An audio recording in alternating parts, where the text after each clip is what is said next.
जैन साथियों, आज जब मैं आपसे बात कर रहा हूं तो एक गंभीर विषय पर आपका ध्यान दिलाना चाहता हूं। भारत की 41 ऑर्डिनेंस फैक्ट्रियां जहां पर सेना के लिए हथियार बनते हैं और जिनका इतिहास आज का इतिहास नहीं है, 220 साल पुराना इतिहास है। ऐसी तमाम ऑर्डिनेंस फैक्ट्रियां जहां पर गोला बारूद, तोप, टैंक से लेकर सेना के लिए उपयोग आने वाली तमाम सामग्री, तमाम हथियार बनते हैं, ये सरकार बेचने की तैयारी कर रही है। मोदी जी की सरकार हर चीज बेचना चाहती है। रेल बेचना चाहती है, सेल बेचना चाहती है, कोल बेचना चाहती है, सड़क बेचना चाहती है, बिजली बेचना चाहती है, पानी बेचना चाहती है, LIC बेचना चाहती है, बैंक बेचना चाहती है, स्टेडियम बेचना चाहती है, BPCL बेचना चाहती है, पूरा हिंदुस्तान बेचना चाहती है। और इसके लिए सरकार ने एक योजना बनाई है। 6 लाख करोड़ रुपए देश की संपत्तियां बेचकर अर्जित करने की योजना मोदी सरकार की है। अब इसी क्रम में भारत की एक महत्वपूर्ण कंपनी, सरकारी कंपनी, जिस पर अशोक का लाट लगा रहता था, आज उनका निगमीकरण किया जा रहा है। 7 निगमों में 41 हिंदुस्तान की आयुध फैक्ट्रियों को, 41 हिंदुस्तान की हथियार बनाने वाली सरकारी कंपनियों को डाला जा रहा है, उनका निगमीकरण किया जा रहा है।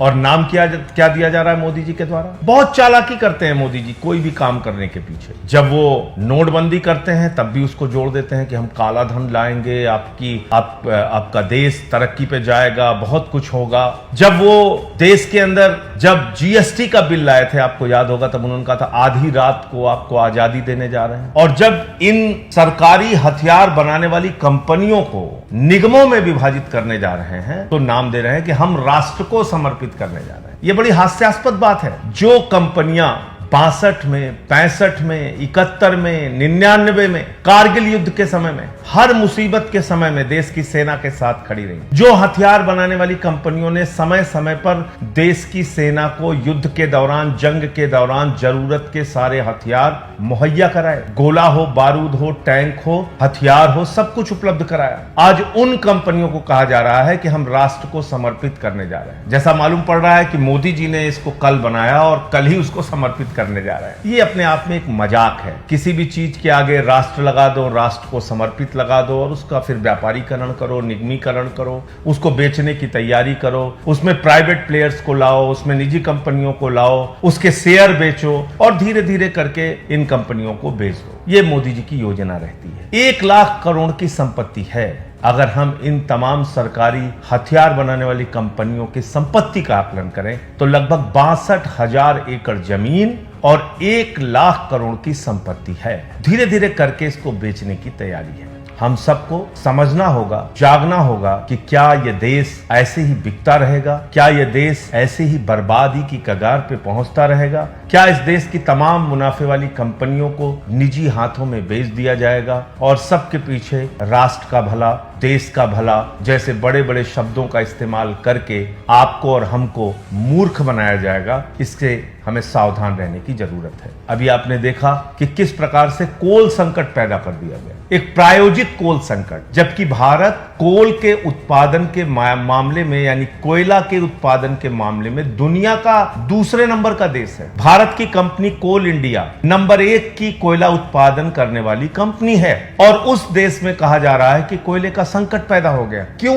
क्योंकि चंद निजी कंपनियों से बिजली खरीदनी है। 5 रुपए यूनिट बिजली, 2 रुपए, 3 रुपए यूनिट बिजली जो राज्य सरकारों को मिल जाती थी, जब ये कोयले संकट का एक हंगामा खड़ा किया गया, एक प्रायोजित कोयला संकट जब सरकार के द्वारा, मोदी सरकार के द्वारा पैदा किया गया, उस वक्त 20-20 रुपए यूनिट राज्य सरकारों को बिजली खरीदनी पड़ रही है। ये पैसा किसके जेब से जा रहा है? किसकी जेब काटी जा रही है? किसके ऊपर इसका भार पड़ेगा? हमारे और आपके ऊपर, आम जनता के ऊपर। कोयलरी का सिस्टम जान लीजिए, कोल माइंस का सिस्टम जान लीजिए, तमाम उन खादानों का जरा नियम और व्यवस्था जान लीजिए। थर्मल पावर प्लांट को, यानी कि कोयले से जहां पर बिजली का उत्पादन होता है, उन तमाम कंपनियों को खादानों से सीधे कोयला जाता है और यह पहले से तय होता है कि प्रतिदिन कितना कोयला जाएगा, कितनी महीने की जरूरत है। तो एक दिन में कोयला संकट पैदा हो जाएगा, इसका तो सवाल ही नहीं खड़ा होता। कोरोना के समय में इंडस्ट्रीज तमाम बंद थी, तमाम उद्योग धंधे ठप पड़े हुए थे। उस दौरान कोयले का उत्पादन चल रहा था, तो जो कोयले का उत्पादन हो रहा था उसका उपयोग नहीं हो रहा था, तो वो पहले से ही स्टॉक में है।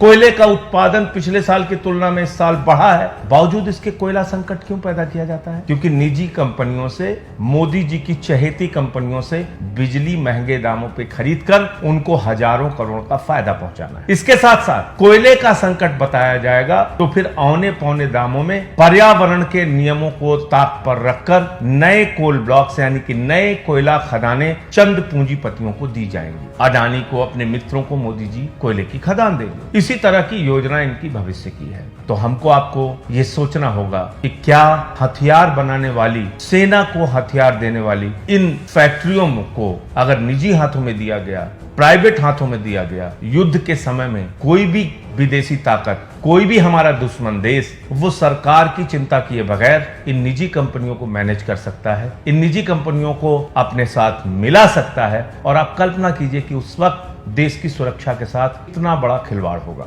उस वक्त देश की सुरक्षा के साथ कितना बड़ा खतरा पैदा हो जाएगा। इसलिए इस फैसले का विरोध कीजिए। हमारी देश की रक्षा और सुरक्षा के साथ किसी भी प्रकार का खिलवाड़ नहीं होना चाहिए। और मोदी जी अगर 220 साल पुरानी हथियार बनाने वाली कंपनियों को, आयुध निर्माणियों को कल राष्ट्र को समर्पित करने जा रहे हैं तो इनकी चालबाजी, इनकी चालाकी और इनकी होशियारी को समझिए। जय हिंद, इंकलाब जिंदाबाद।